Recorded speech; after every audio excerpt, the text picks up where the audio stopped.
하나님 아버지, 오늘도 이 아침에 주의 은혜를 구합니다. 가난한 심령으로, 갈급한 심령으로 주님 앞에 나온 성도들마다 주의 말씀으로 임하여 주시옵소서.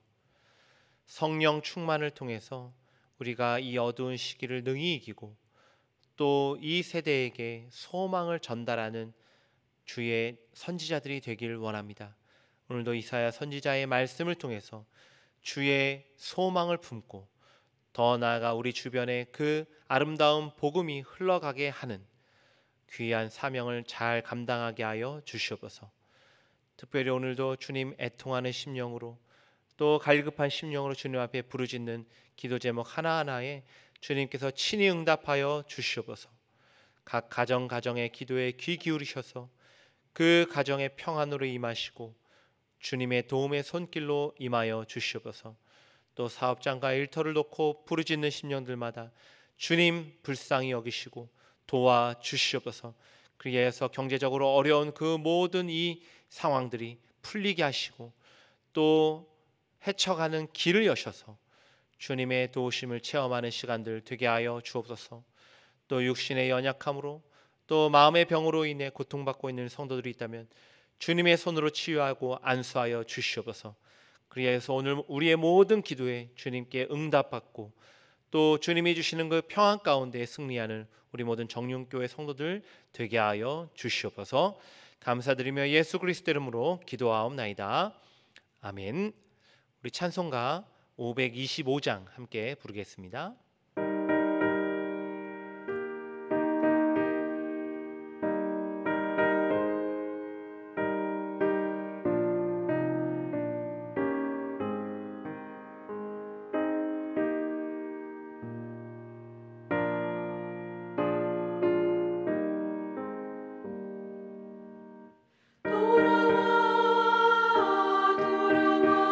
돌아와 맘이 고단히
하나님의 말씀 이사야서 65장입니다.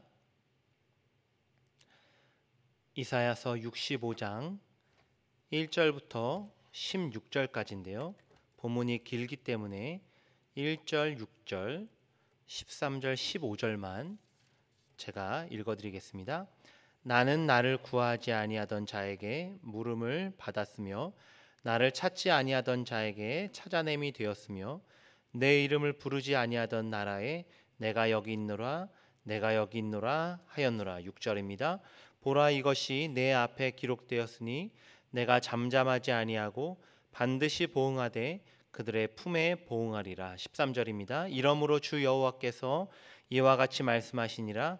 보라, 나의 종들은 먹을 것이로되 너희는 줄일 것이니라. 보라, 나의 종들은 마실 것이로되 너희는 갈할 것이니라. 보라, 나의 종들은 기뻐할 것이로되 너희는 수치를 당할 것이니라. 15절입니다. 또 너희가 남겨놓은 이름은 내가 택한 자의 저주거리가 될 것이니라. 주 여호와 내가 너를 죽이고 내 종들은 다른 이름으로 부르리라. 아멘. 하나님 앞에 선 자라는 제목으로 말씀을 함께 나누겠습니다. 어제 본문이죠. 앞선 본문에서는 선지자가 한탄하며 하나님께 기도를 드렸습니다. 어찌하여 이스라엘 백성들을 돌아보지 않으십니까? 이렇게 탄원을 했는데요. 오늘 본문은 그 기도에 대한 하나님의 응답입니다. 우상 숭배에 빠져서 하나님을 버렸던 이스라엘은 하나님의 징계를 받습니다. 또한 유다 백성들 중에 신앙을 지키고 고수했던 남은 자들은 하나님의 복을 받죠. 그래서 오늘 본문 1절에 하나님께서 이렇게 말씀하는데요.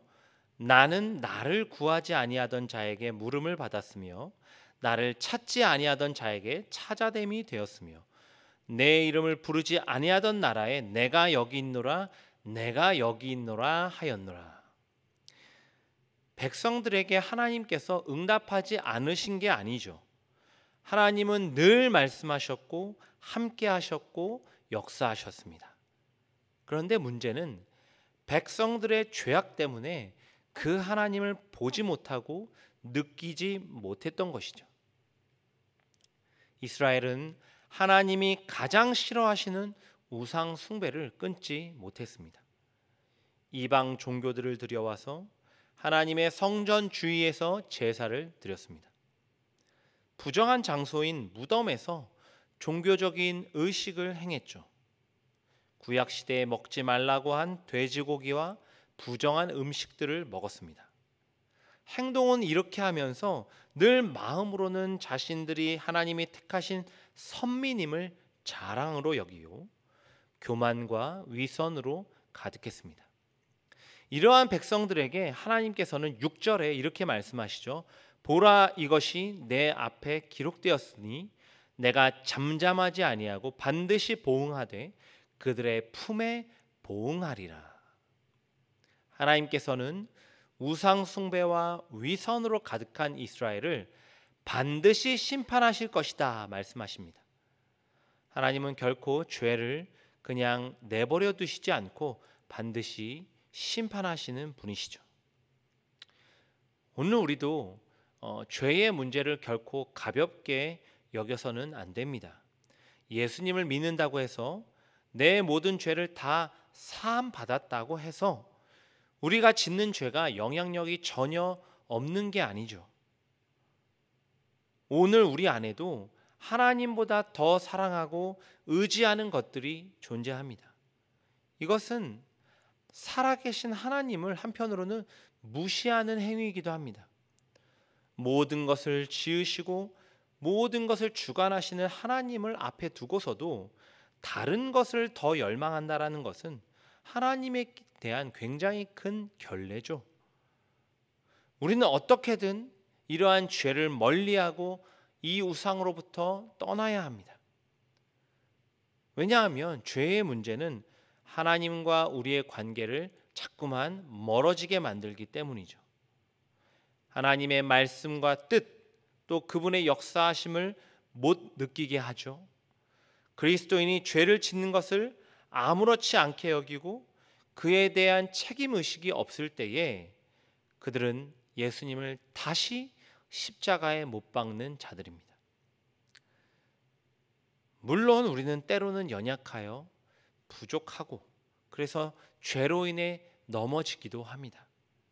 하지만 그때마다 그 죄로 인하여 눈물 흘리며 회개함으로 주님께 매달리는 것이 참 신앙인이죠.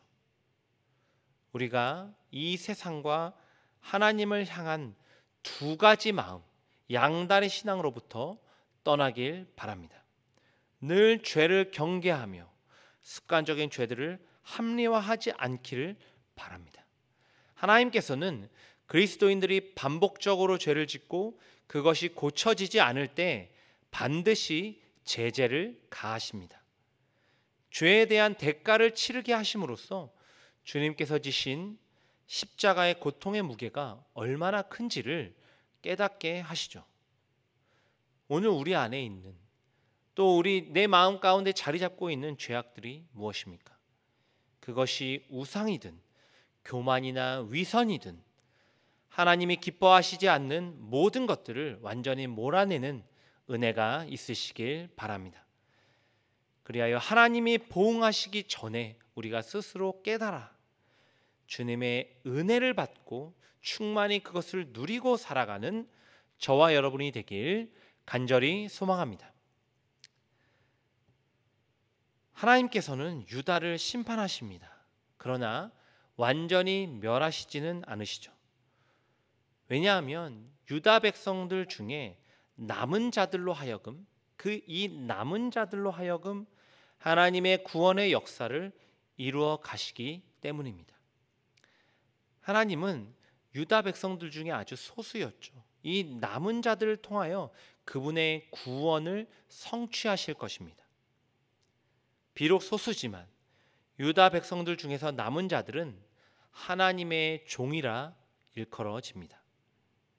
그리고 그 하나님의 종들에게 주님은 복을 주실 것이다 약속하시는데요. 오늘 보면 13절입니다. 나의 종들은 먹을 것이로되 너희는 줄일 것이니라. 나의 종들은 마실 것이로되 너희는 갈할 것이니라.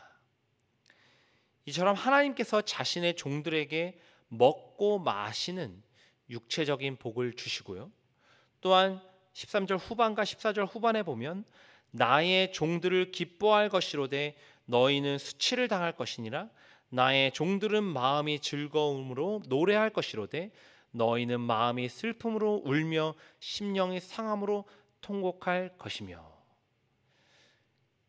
이처럼 하나님께서는 자신의 종들에게 정서적인 복이죠. 곧 기쁨과 평강의 복을 주십니다. 더 나아가서 15절인데요. 또 너희가 남겨놓은 이름은 내가 택한 자의 저주거리가 될 것이니라. 내 종들은 다른 이름으로 부르리라. 다른 이름으로 부르리라. 하나님의 종들에게는 새로운 이름이 주어지고요. 영원한 하나님의 자녀로서의 복이 주어집니다. 이것은 이스라엘의 정체성이죠. 곧 존재 자체가 뒤바뀌는, 완전히 뒤바뀌는 가장 큰 영적인 복이죠.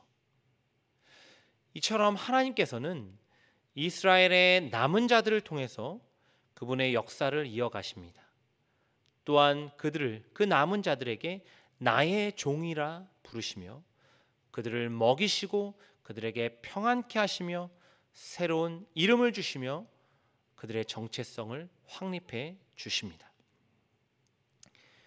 오늘 우리도 그리스도 안에서 모두 남은 자들이 되길 소망합니다. 이 시대에도 예수님을 믿는다고는 하지만 많은 사람들이 자기가 옳은 대로 행동하고 살아가고 있습니다. 많은 교인들이 매주 교회 마당만 밟고 하나님의 일에 전적으로 헌신하는 사람들은 매우 소수죠. 그러나 하나님께서는 이러한 소수의 헌신된 자들, 남은 자들을 통해서 주님의 역사를 이루어 가십니다. 끝까지 세상과 타협하지 않는 신앙, 하나님이 맡겨주신 일에 충성하는 자들을 통해서 이 세상을 변화시켜 가십니다. 오늘 우리는 그 어느 때보다도 가장 심각한 세상의 도전에 직면해 있습니다. 코로나는 교회의 예배와 모임을 굉장히 위축시켰고요. 더군다나 그 어느 때보다도 세상 사람들의 차가운 시선과 공격은 교회를 압박하고 있습니다. 통계적으로 성도들의 5분의 1이 교회를 떠났다고 합니다. 젊은 세대들은 그것보다도 더욱 빠르게 많은 젊은이들이 신앙을 등지고 있습니다. 하지만 그럼에도 불구하고 이런 어려운 시기, 교회가 가장 큰 도전에 직면한 이 시기, 바로 이 시대에도 하나님의 구원의 역사를 이뤄가는 남은 자들이 있는 줄 믿습니다. 오늘 내가 이 어두운 시대, 슬픔과 절망 가운데서도 하나님께 쓰임받는 남은 자가 되길 소망합니다. 우리가 바로 그 택한 하나님의 구원의 일을 이루어가는 남은 자가 되어서 하나님의 종으로 쓰임받을 때에 우리의 인생은 하나님이 책임지시죠. 반드시 주님께서 우리를 먹이시고 입히실 것입니다. 우리의 삶에 늘 기쁨과 감사가 넘치고 평강이 임하게 될 줄 믿습니다. 우리의 인생이 하나님 앞에서 새로운 이름으로 불리며 주의 나라를 보여주는 무대가 되길 간절히 소망합니다. 그리하여 오늘 하루도 오직 이 하나님께로부터 오는 육적인 복, 정신적인 복, 영적인 복이 충만한 저와 여러분의 삶이 되기를 주님의 이름으로 간절히 축원합니다. 기도하겠습니다. 하나님 아버지, 이스라엘의 죄악으로 말미암아 그들을 심판하셨으나 남은 자들을 통해서 다시 그들을 회복시키시고 또 구원의 역사를 이루어 가셨던 주님, 오늘 우리도 그 어느 때보다 차가운 현실을 마주합니다. 교회는 점점 더 위축되고 있고 세상 사람들의 조롱과 시선 가운데 참으로 어려운 시기를 지나고 있습니다. 그러나 그럼에도 불구하고 이 가운데 타협하지 않는 신앙, 또 끝까지 하나님의 말씀에 충성하는 남은 자들이 되어 주의 일에 헌신할 때에 주님이 주시는 구원과 회복이 이 땅 가운데 임할 줄 믿습니다. 부족하고 연약한 우리를 부르셔서 주의 놀라운 역사들을 행하실 그것을 우리가 기대하고 소망하게 하여 주시고, 또한 우리가 주의 나라를 먼저 구할 때에 우리에게 필요한 모든 것들을 채우실 하나님을 믿어 의심치 않게 하여 주시옵소서. 그래서 오늘 하루도 주님이 주신 이 말씀 안에서 소망을 얻으며 주님께서 주신 그 사명에 충성하는 남은 자들이 다 될 수 있도록 주님께서 도와주옵소서. 예수 그리스도 이름으로 기도하옵나이다. 아멘. 하늘에 계신 우리 아버지여, 이름이 거룩히 여김을 받으시오며 나라가 임하시오며 뜻이 하늘에서 이루어진 것 같이 땅에서도 이루어지이다. 오늘 우리에게 일용할 양식을 주시옵고 우리가 우리에게 죄 지은 자를 사하여 준 것 같이 우리 죄를 사하여 주시옵고 우리를 시험에 들게 하지 마시옵고 다만 악에서 구하시옵소서. 나라와 권세와 영광이 아버지께 영원히 있사옵나이다. 아멘.